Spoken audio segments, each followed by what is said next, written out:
कुस्ती खेळून घ्यायची, एकमेकाची ताकद आजमावताना कानात बोलू नका, फक्त कुस्ती करायची। खूप सुंदर प्रकारे दोन्ही ताकद लावताय, एकमेकाला लोटताना मैदानामध्ये यायचंय।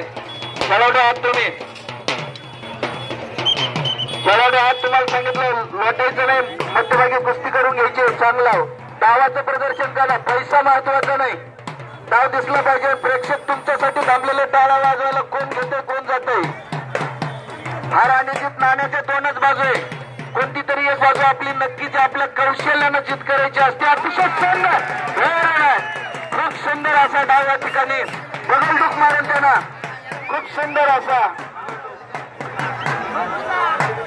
बगलडूक इतकी सुंदर मारले।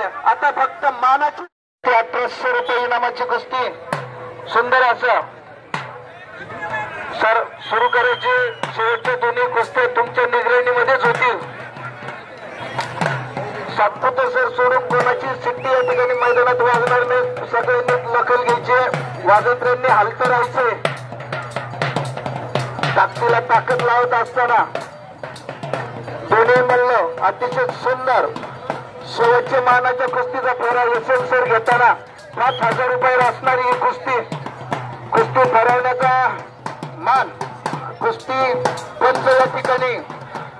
मानाच्या कुस्तीला फ्रेश पैलवान चालतील, मानाच्या कुस्तीला फक्त फ्रेशच पैलवान असतील, डबल कुस्तीचा पैलवान चालणार नाही मानाच्या कुस्तीला।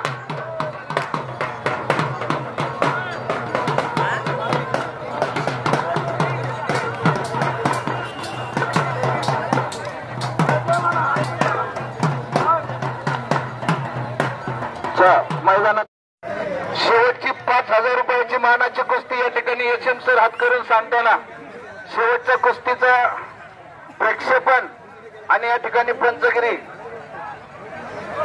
या ठिकाणी सातपुते सरच करतील, कारण ज्येष्ठ सगळं आपला कायम मान असतो। आपले गुरुवारी आहेत ते मल्ल मुकेश लंगोट पत्र आणायचा, आता याचा इनाम द्यायचा 70-30 मधला। हो, शेवटची एकच, याच्यानंतर शेवटची एकच कुस्ती होईल, मानाची कुस्ती, भैरवनाथाच्या मानाची कुस्ती, देवगड महाराजांच्या मानाची कुस्ती।